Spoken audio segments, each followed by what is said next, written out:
주인의 쓰심에 합당한 성도, 주인의 쓰심에 합당한 성도라는 제목으로 하나님의 말씀 증거하겠습니다.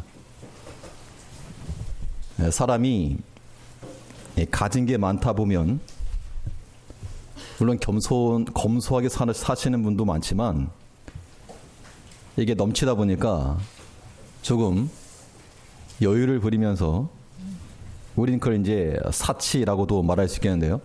조금 사치를 부릴 수가 있습니다. 근데 사치를 부리는데도 단계가 있어서 흔히 그 여자분들이 사치를 부린다 할 때 단계가 있다 그럽니다. 1단계는 화장품이라 그래요. 화장품. 뭐 저는 공감을 못합니다만, 그래서 아무튼 화장품에 대해서는 아끼지 않고 이것도 찍어 바르고 저것도 찍어 바르고 피부 좋아진다고 아무튼 아이언맨 같은 마스크도 쓰고 아무튼 이 화장품의 사치를 이렇게 부리는 경향이 있다 그럽니다. 그다음에 화장품의 단계가 지나면 그 다음에는 이제 모피랍니다. 모피. 그래서 호랑이 껍데기도 벗기고 늑대 껍데기 벗기고 아무튼 모피에 그렇게 꽂혀가지고 있으니까 그러겠죠.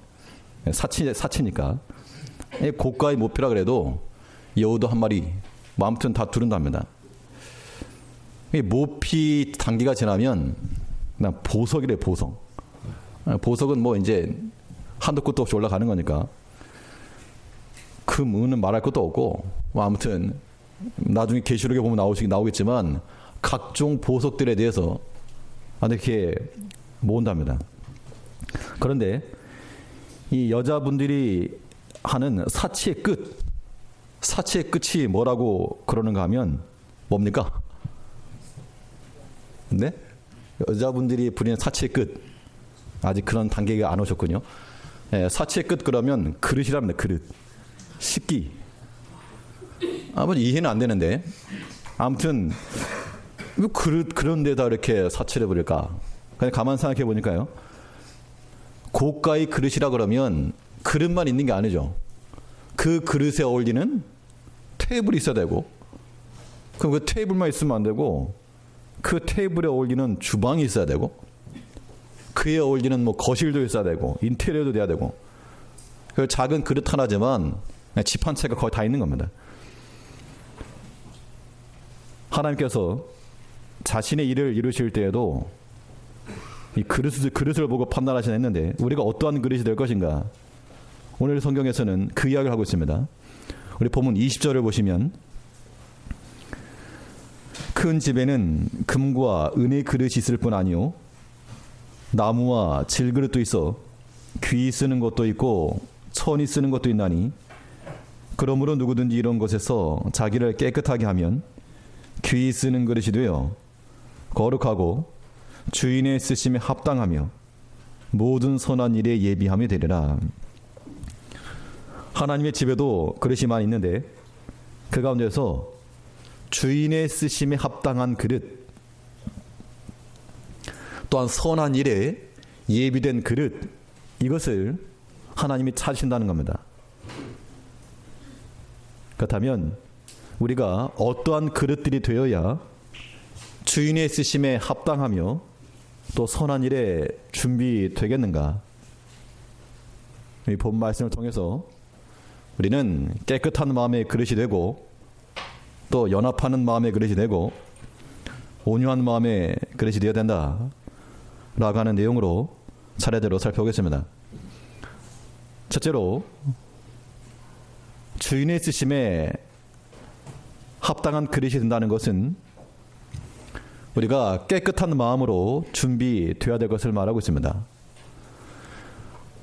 여기서 말하는 깨끗함이라고 하는 것은 단지 윤리적, 도덕적 깨끗함만을 의미하지 않고 우선적으로 말하는 것은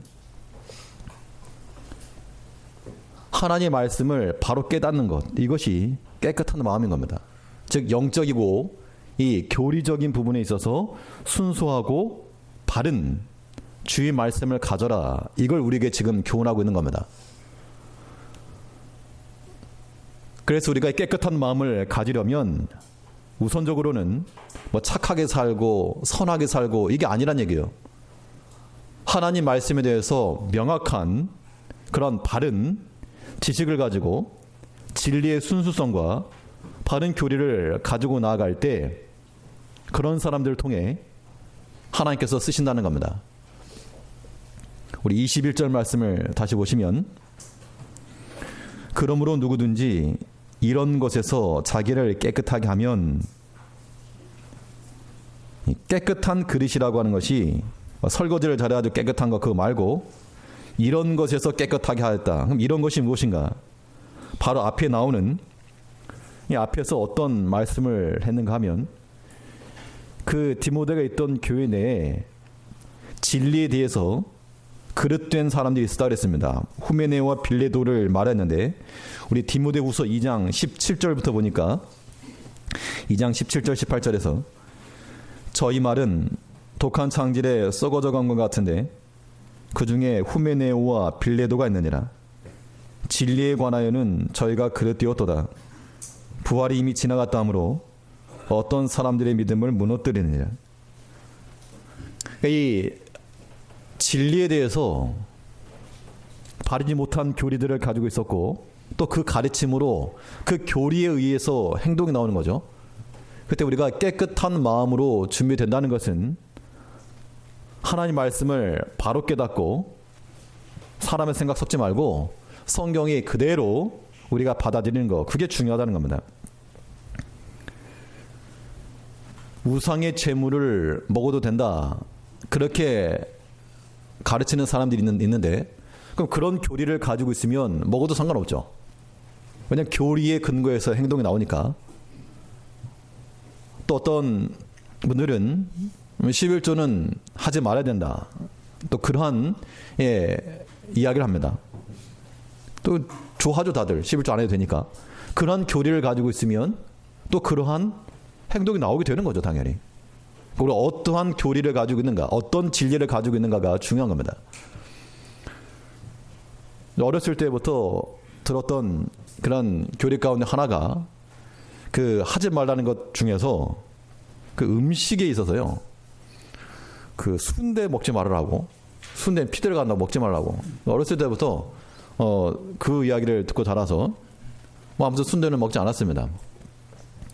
순대는 안 먹고 그 간 같은 거 먹었어도 순대는 안 먹었는데, 근데 가만 생각해 보니까 또 순대 어떻게 만드는지도 모르고 아무튼 피를 넣는다 그러는데, 근데 가만 생각해 보니까, 물론 이 중에 혹시 뭐 그런 교리를 가지고 안 드시는 분 있다 그러면 안 드셔도 됩니다.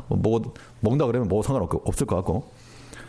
근데 성경에서 말한 것은 피채 먹지 말라 그랬지, 이건 뭐 피채 먹는 게 아니고 조리해서 먹는 건데 이게 무슨 금기할 게 될까? 저는 그런 생각이 들더라고요. 그래서 의도적으로 한번 먹어볼까, 그냥 먹어볼까. 그 전까지는 뭐 저거 먹으면 죽는 줄 알고 안 먹었는데 언젠가 한번 먹었습니다. 아우, 맛이 그냥. 사실은 그 바울이 그랬던 것처럼 우리 이제 교단에 있는 교회에서는 보통 그렇게 가르치기 때문에 많이 안 먹죠. 이 중에서도 뭐 안 드신 분이 계신다 그러면 저 안 먹습니다. 근데 어떤 교리를 가지고 있는가? 그렇게 따지게 되면 스테이크 먹을 때 완전 빡빡 구워서 먹어야지. 그래서 피 점점 흘러가지고 그 레어를 먹으면 그게 피채 먹는 거죠. 그러니까 그렇게 주장할 게 아니고, 물론 이제 그건 각자 나름대로 양심껏 하면 될 것 같습니다. 먹는 문제에 대해서는. 대신에 저는 선지는 안 먹습니다. 그건 이제 덩어리 자체가 피니까 그건 안 먹긴 하는데, 아무튼 뭐 드시든 안 드시건 어떤 교리에 근거하였는가가 행동이 나온다는 겁니다. 요즘 사회적 사상의 분위기가 그런 거죠. 이건 죄가 아니다. 죄가 아니다. 그러니까 그걸 범해도 죄가 아닌 거예요. 점점 성경에 반하는, 지금 사회가 지금 두 쪽으로 갈라지고 말았는데 누가 옳고 그르냐 이걸 떠나서 우리는 하나님 말씀에 부합한 것이면 따르고, 부합하지 않으면 뭐 내가 지지하건 안 하건 거절하건 거절하는 겁니다. 이 사회가 점점 어떻게 되어갑니까? 반기독교적 정서가 강해지기 때문에 그런 것들 해도 괜찮다라고 계속 말하는 것들이죠. 하나님의 창조 질서를 다 깨뜨리는 그러한 정책들이 나오게 되고, 이미 그러한 뭐 법이 제정이 되고 또 금기시했던 그러한 법들이 폐기가 되고 위헌 판결이 나게 되고 이러다 보니까 안 해도 된다라고 하는 게 나오니까 행하는 겁니다. 그런 것으로는 우리가 깨끗한 그릇이 될 수 없는 겁니다. 우리는 세상의 법도 지켜야 되지만 그 상위법이 무엇인가? 하나님의 기록되어져 있는 말씀입니다. 그러므로 하나님의 말씀에서 허락을 하면 예에 순종하는 것이고 하나님의 말씀에서 허락지 아니하면 아무리 사회적 분위기가 옳다 말해도 우리는 거절하는 것이 맞습니다. 깨끗한 마음으로 준비된다라고 하는 것은 우선 이 영적으로 하나님의 말씀을 바로 깨닫는 것이 깨끗한 마음, 깨끗한 그릇이 되는 것이고요. 또 윤리적으로나 도덕적으로도 당연히 깨끗함을 유지해야 됩니다. 그럼 어떻게 그러면 깨끗해지는가? 다른 방법 없고 설거지 하실 때 기름때가 묻으면 왜 세제 놓고 빡빡 문대면 깨끗하게 되는 것 같이 우리의 묵은 때 죄를 없이 하는 방법은 오직 살아계신 하나님의 말씀밖에 없는 겁니다. 좌우의 날선건과 같이 우리 혼과 영과 관절과 골수를 찔러 쪼개기까지 하는 그 하나님의 말씀을 우리 자신에게 적용시킬 때 그때 우리가 깨끗한 그릇으로 변화되는 겁니다. 그러니까 결국 우리가 깨끗한 삶을 살려면요, 도덕적으로 깨끗해야 되겠다, 그거 가지고 안 된다는 겁니다. 무엇이 우리를 거룩하게 만드는가? 오직 하나님 말씀만이 우리를 거룩하게 만들기 때문에 그 말씀에 대한 태도를 보게 되면 하나님 섬기는 자세가 어떠한지를 알 수 있는 겁니다. 그러니까 여러분 성도님들께서 하나님의 말씀에 대해서 어떠한 자세를 가지시는가, 이게 굉장히 중요한 겁니다. 하나님의 이 말씀이 나를 향하신 뜻으로 알고 내게 구하시는 하나님의 음성으로 알고 그대로 순종하고 나아가는 자들은 깨끗한 양심으로 주인의 지심에 예배될 것이요, 흘려듣는 자들, 파손된 양심이죠. 그런 자들 귀에는 하나님의 말씀에 들어가도 다 깨진 바가지 마냥 다 새고 마는 겁니다. 우리 지난 수요일날 살펴본 것 같이 범죄한 백성들에 대해서 하나님께서 선자들을 보냈습니다. 두 개의 케이스가 있었는데요. 다윗이 범죄했을 때 나단이란 선자를 보냈습니다. 그래서 죄를 책망하니까 다윗이 어떻게 했는가 하면 당신이 그 사람이라 책망하였을 때 그 말을 듣고 회개하고 돌이켰습니다. 그 결과 하나님께서 그에게 회복을 주시고 깨끗함을 주신 거죠. 물론 죄의 값은 주셨지만 다시금 깨끗한 마음으로 돌이켜줬다는 겁니다. 근데 아마샤라고 하는 왕이 전쟁에서 승리하고 돌아올 때 그 사람들이 섬기던 우상을 가지고 와가지고 우상을 섬길 때 하나님께서 또 한 선자를 보냈죠. 그때 이 아마샤가 뭐라 그랬는가 하면 누가 너를 왕의 모사로 삼았느냐, 너가 더 맞으려고 그러느냐 하면서 받아들이지 않았다는 겁니다. 그 결과는 하나님의 심판으로 멸망당한 것이었습니다. 우리는 하나님 말씀이 우리에게 들어올 때 우리 마음에 성령께서 고하시게 되면 우리는 그 말씀 앞에 엎드리고 굴복할 줄 알아야지. 흘려듣고 고집 부리고 나가면 그 선지자가 했던 말과 똑같은 겁니다. 아, 당신이 하나님의 말씀 이렇게 이 경고를 듣지 않은 걸 보니 하나님께서 당신을 멸하시기로 작정한 줄을 내가 알겠노라. 무서운 말씀인데 이게 저주하는 게 아니고요. 하나님 말씀에 대해서 우리가 흘려듣고 우리가 그 말씀 붙들지 않으면 이거 더 큰 몽둥이 나온다. 더 큰 몽둥이. 그러니까 지혜라고 하는 것은 고집 부리는 게 아닙니다. 하나님께서 우리에게 말씀하시면 그 말씀 그대로 붙들고 순종해 나가는 겁니다. 그래서 시편 기자는 하나님 말씀에 대해서 뭐라 말하는가 하면 얼마나 보배로운지요. 주의 말씀이 나에게 얼마나 보배로운지요. 그냥 보배롭다고 한 게 아니고 하나님의 그 말씀이 나에게 너에게가 아니고 나에게. 그러니까 다른 사람에게 적용시키려고 하면 이 말씀이라고 하는 것은 그냥 정죄 수단입니다. 근데 이것을 내게로 향하면 우리 자신의 죄악을 보게 되고 부족함을 보게 되고 우리가 깨닫고 돌이킬 수 있는 그러한 그릇이 거울이 되는 겁니다. 우리가 하나님의 말씀을 들을 때 또 읽을 때마다 그 말씀 참 보배롭다. 내게 정말 기묘하고 꼭 필요한 말씀이다. 이렇게 들어야지 마음에 적대감을 갖거나 반감을 가진 일이 없도록 하나님의 말씀에 대해서 그 말씀을 우리에게 철저히 적용시켜 우리를 깨끗하게 만들어갈 수 있어야 되겠습니다. 또 오늘 본문에서는 육체적인 면에 있어서도 정결할 것을 요구하고 있는데요.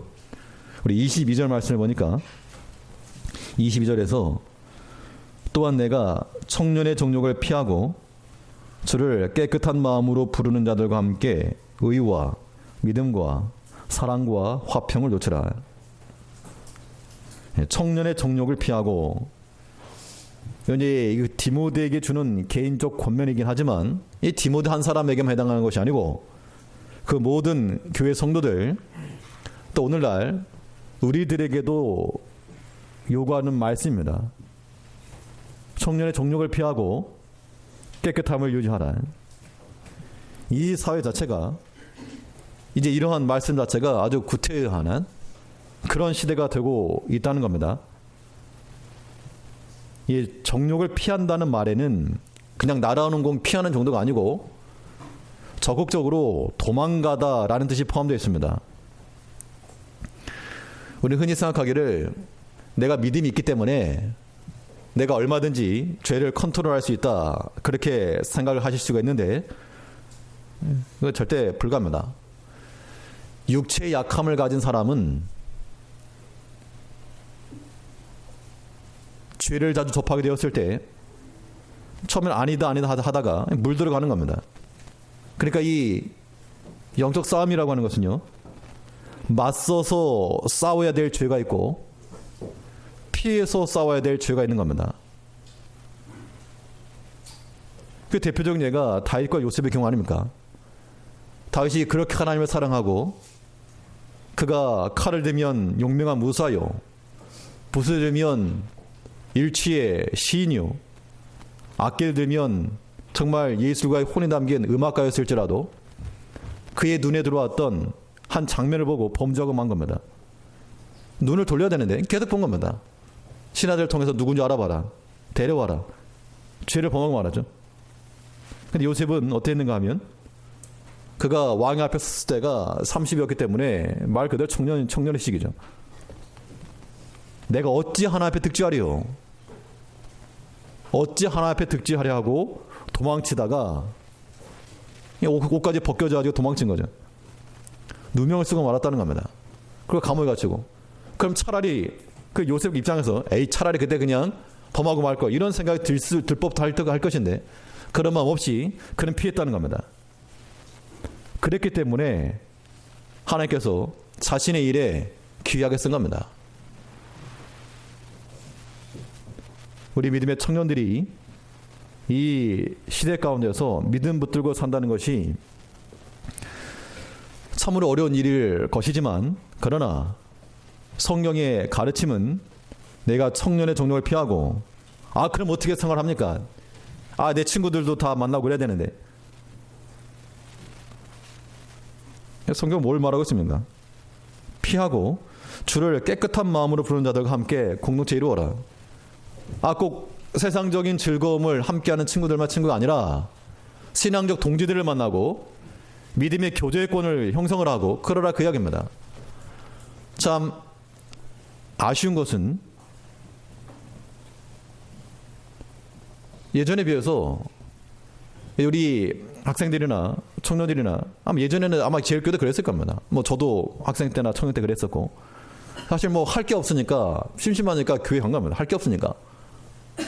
방학 되면 학원 다닌 것도 아니고, 할 게 없으니까 교회 가서 놀고, 교회에서 친구들과 함께 하고, 그러다 보니까 자연스럽게 놀기만 한 것도 아니죠. 같이 학생들끼리 모여서 자체적인 그런 무슨 모임을 만들어서 예배를 인도하고, 심사하게 보면 중학생 때부터 그랬던 것 같아요. 뭐 교신이라는 이름 만들어가지고 무슨 뭐 전도사님 계시지도 않고 우리끼리 모여가지고 서로 같이 예배하고 인도하고. 근데 요즘은 뭐 그런 흔히들이 다 사라졌죠. 우리 청년들도 교회 자주 얼굴을 보면 좋겠습니다. 부담되죠. 부담될지라도 그래야지만이 교회가 사는 겁니다. 다음 세대가 그래야지 사는 거예요.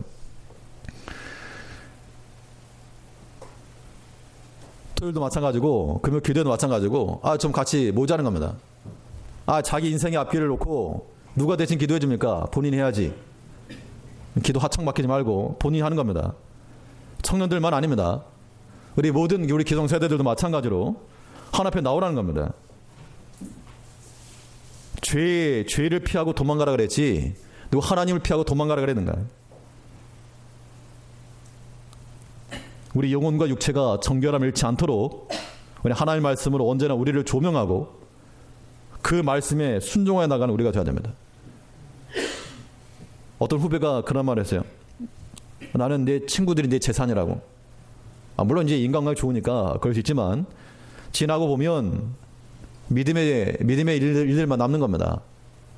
그러니까 우리 모든 성도들이 우리 어른들부터 시작해 장년들로부터 해서 청년들과 우리 모든 성도들이 다 하나님 앞에서 주의 말씀으로 우리 영혼을 깨끗하게 하고 그 말씀 우리 육체에 적용하여서 우리가 육체적으로도 정결함과 거룩함을 유지해 나갈 때 하나님께서 그런 사람 안 쓰시겠는가?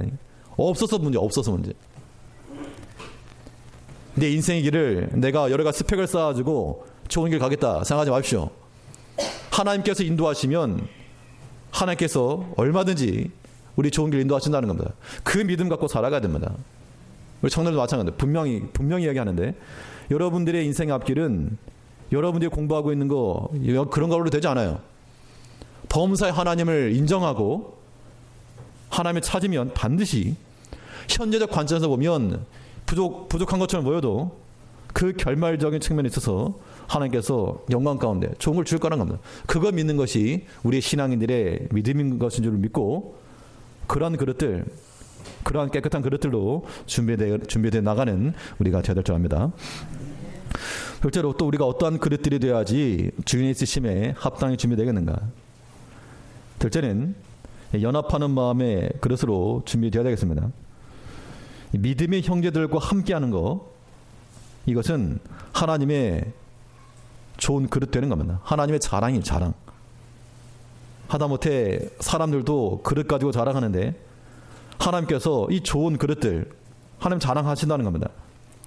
하나님께 욥을 자랑하신 것 같이.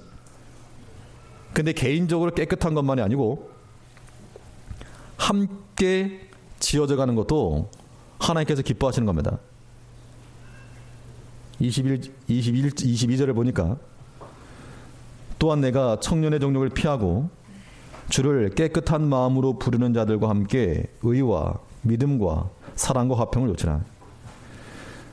주를 깨끗한 마음으로 부르는 자들과 함께 하라. 그죠? 근데 사람이 어떤 일을 하려고 그러면 그냥 혼자 하는 게 편할 때가 많다는 겁니다.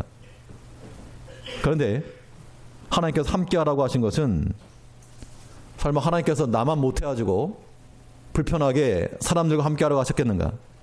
그거 아니라는 겁니다. 그 왜 함께 하라고 하셨는가? 그 관계 속에서 배우는 거죠. 배우는 거. 무엇을 배웁니까? 예수님께서 능력이 없어서 12제자 부른 게 아니라는 겁니다. 그 제자들 불러 모아놓고 그들의 발을 씻기시면서 섬기는 법을 보여주신 거죠. 그러면서 너희도 그같이 하라. 우리의 모든 관계는, 우리 모든 믿음의 이 공동체의 모습은 이런 모습 되어야 됩니다. 섬기는 법 배우라고, 희생하는 법 배우라고, 양보하는 법 배우라고. 나만 못해도, 나만 못한 사람이 있어도 예수님께서 우리만 못하셨는가? 정말 아무것도 아닌 우리를 위해서 엎드려서 가장 낮은 자리에 서서 그 때 묻은 발을 씻겼을 때 어떻게 발에 손을 댑니까? 사람이. 예수님께서 친히 그렇게 하시면서 너희도 배워라. 이같이 하라. 그런데 우리가 이 관계 속에서 그거 싫다는 거잖아요. 불신앙인 겁니다. 불신앙. 하나님께서 우리에게 공동체를 주신 것은 신앙의 본질입니다. 교회의 본질인 거예요. 나만 못한 사람들일지라도 우리 주님 생각해서 낮추고 희생하고 또 섬기는 법 배워가야 됩니다. 22절 다시 보니까 또한 내가 청년의 종족을 피하고 주를 깨끗한 마음으로 부르는 자들과 함께 의와 믿음과 사랑과 화평을 놓치라. 그런데 함께 한다는 것이요, 단지 먹고 마시는 것에 있어서 함께 하는 것을 의미하지 않습니다. 그게 연합이 아니에요. 참된 연합이라고 하는 것은 함께 의와 믿음과 사랑과 화평을 따라라. 예수님께서 아버지 이 잔이 내게 지나가게 구하셨지만 아버지의 뜻을 이루기 위해서 온전히 순종하신 것과 같이 우리도 마찬가지로 이 믿음의 일을 감당해 나가실 때 나만 못한 사람들이 있어도 주님 생각하는 마음으로 서로로 인내하고 참고 사랑과 화평을 도모해 나가는 우리가 되어야 됩니다. 이것이 주인의 쓰심에 합당한 좋은 그릇 되는 겁니다. 하나님께서 이런 그릇을 찾는 거예요. 연합의 궁극적 목적이 무엇인가? 연합의 궁극적 목적은 함께하면서 즐거운 거 그것만 아닙니다. 함께해서 하하호호 즐겁다 그것만이 아니고 말 그대로 궁극적 목적은 하나님의 영광인 것이죠. 사람이 자신의 유익을 위한다 그러면 유불리를 따집니다. 이것이 내게 유리한가 불리한가. 그래서 유리하면 행하고 불리하면 행하지 않고. 그러나 주를 위해 행하는 자들은 자신의 유불리 따지는 거 아닙니다. 이것이 하나님께 유익이 되겠는가? 주의 일에 유익이 되겠는가? 그것 따져야지. 자기 챙기면 그게 어떻게 신앙인이라 말할 수 있겠는가? 아닌 겁니다. 비록 나의 유익이 실현되지 않더라도 우리는 그 자리에 함께 하는 것, 이것이 마땅한 겁니다. 하나님께서 우리 각자에게 주신 자리가 있잖아요. 그 자리를 지켜내는 것이 우리가 커다란 한 연합의 그릇으로 만들어져 가는 길이고 거기에 하나님의 영광이 나타나는 겁니다. 하나님 그거 기뻐하시는 거예요. 형제가 연합하여 동거함이 어찌 그리 선하고 아름다운 거. 우리 가운데 반목과 불신과 다툼이 있다는 거, 이거 하나님께 근심 끼치는 겁니다. 근심 끼치는 거예요. 자녀들이 서로 다툴 때 속이 상하죠. 내가 애들 교육을 잘못 시켰는가. 하나님께서 우리에게 좋은 걸 주셨는데 왜 그 좋은 걸 가지고 서로 다툴 것인가. 그러지 말고 한 마음으로 주를 깨끗한 마음으로 함께 부르며 믿음과 사랑과 화평의 이 일에 한 마음을 가지고 나아갈 수 있는 우리 모든 성도님들 되시기 바라겠습니다. 마지막으로 우리 어떠한 그릇들이 되어야지만이 주인의 쓰심에 합당하게 준비되겠는가. 셋째는 이 온유한 마음으로 준비되어야 되겠습니다. 이 온유한 마음이라고 하는 것의 특징은 오늘 본문에 있는 대로 살피면 다툼이 되지 않도록 하는 것이 있습니다. 사람이 온유하냐 그렇지 아니하냐 그 차이는 나타나는 결과를 보고 아는 것이죠. 저희 감나무인지 배나무인지는 열매 보고 아는 겁니다. 온유한 마음에서는 다툼이 일어나지 않는다, 그렇게 얘기를 했습니다. 23절을 보니까 어리석고 무식한 변론을 버려라. 이에서 다툼이 나는 줄 알면이라. 24절에 마땅히 주의 종은 다투지 아니하고 모든 사람을 대하여 온유하며 가르치기를 잘하며 참으며 거역하는 자를 온유함으로 징계할지니 혹 하나님이 저희에게 회개함을 주사 진리를 알게 하실까 하며. 특별히 디모데에게 주시는 권면의 말씀 가운데 하나님의 교회의 지도자와 같이 모든 것을 이끌어 가야 될 위치 있으므로 온유함을 가지고 나가라, 그 이야기입니다. 그러니까 왜 온유함을 가져야 되는가? 다투지 말고 왜 온유한 마음을 가지라고 그랬는가?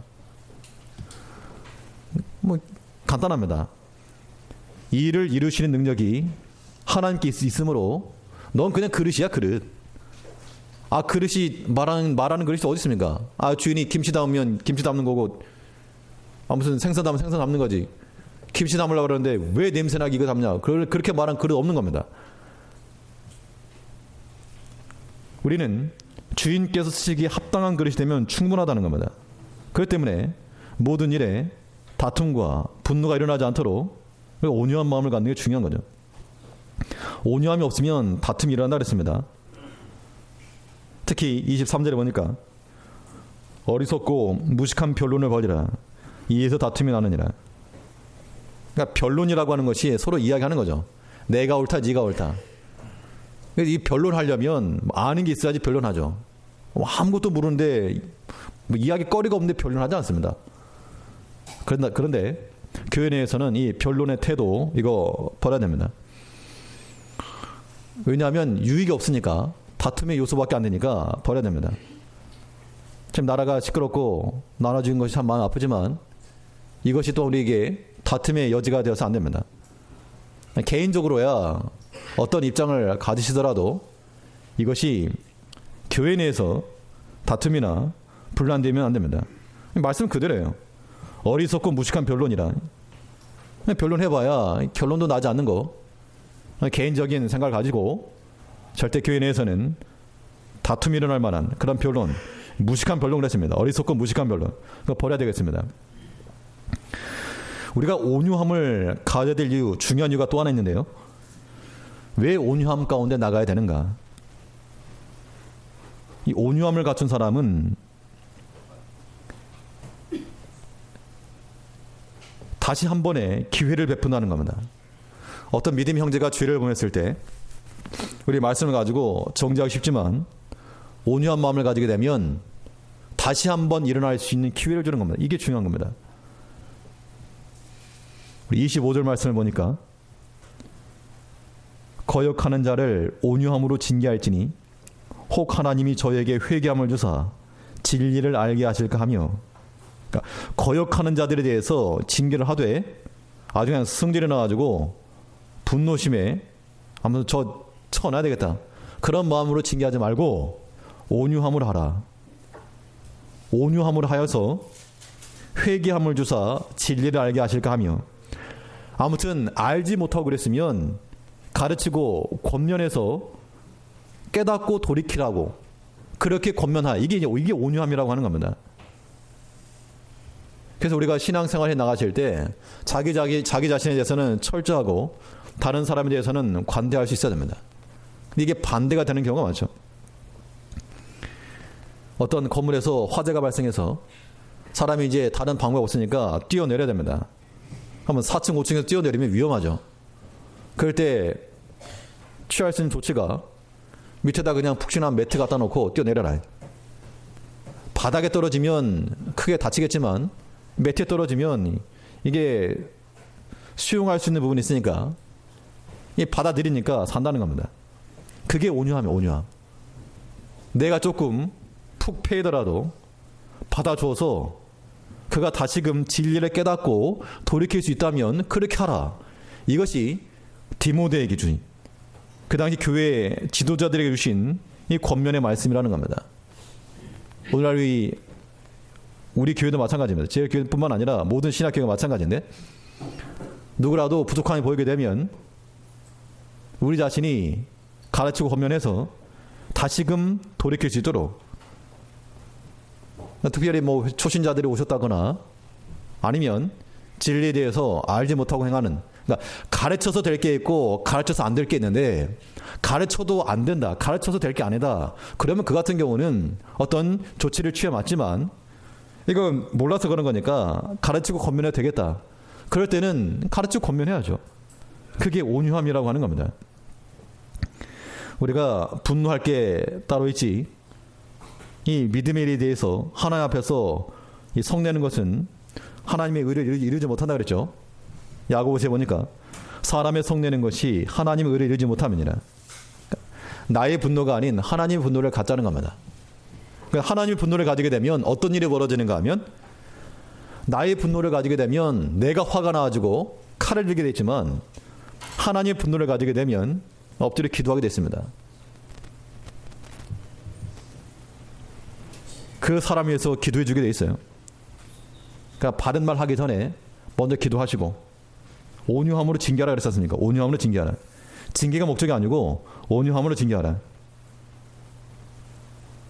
이 온유함이라고 하는 것이 그러면 뭐 아주 그냥 물에 물 탄 듯 아주 그냥 그런 물로 터진 것을 의미하는가? 그렇지 않습니다.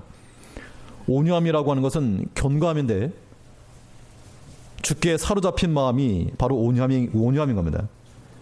예수님께서 우리 모든 죄인을 다 받아주셨잖아요. 나까지도. 우리 자신까지 다 받아주신 것 같이 우리가 그리스도 십자가 안에 있으면 용납 못할 게 없는 겁니다. 내가 받아 수용하기만 한다 그러면. 우리 26절 말씀 보니까 저희로 깨어 마귀 올무에서 벗어나 하나님께 사로잡힌 바 되어 그 뜻을 좇게 하실까 합니다. 온유함으로 징계해야 될 이유는 그들이 죄에서부터 벗어나서 하나님께 사로잡힌 바 되어서 하나님께로 사로잡힌 그 삶을 살아가라고 우리가 온유함으로 징계하라. 온유함으로 대하라 그 이야기입니다. 이런 권면이 디모데에게만 아니라 오늘 하나님의 교회를 세워나가는 우리 모든 일꾼들에게 주시는 말씀인 줄 알아서 온유한 마음을 가지고 최소한 우리 마음속에 구멍 몇 개는 뚫린 상태에서 징계를 해야지 나는 쌍쌍하고 다른 사람만 구멍 내려고 하면 안 됩니다. 우리가 어떤 그릇들이 되어야 주의 쓰심에 준비되겠는가? 하나님의 말씀에 대해서나 혹은 모든 윤리적에 대해서나 깨끗함과 거룩함을 준비할 것이요. 또한 이 믿음의 형제들과 함께 나만 못한 사람들일지라도 그 섬기라고 배우라고 양보하라고 하시는 이 공동체인 줄 알고 우리는 함께하는 법을 배워야 됩니다. 또한 모든 일에 온유함으로 다툼 없이 온유함으로 회개의 기회를 주고 하나님께 사로잡힌 바 되어서 내가 그리하고 또한 나와 함께하는 믿음의 형제가 그리하도록 만들어 나갈 때 그런 그릇들로 준비될 때 하나님께서 기뻐하시고 하나님께서 자랑스러워 하시거라는 겁니다. 아무쪼록 하나님께서 기뻐하시고 언제든지 쓰시기에 부족함 없는 그런 그릇들로 준비되어 가는 모든 제일교회 성도님들 다시 바라겠습니다. 기도하겠습니다.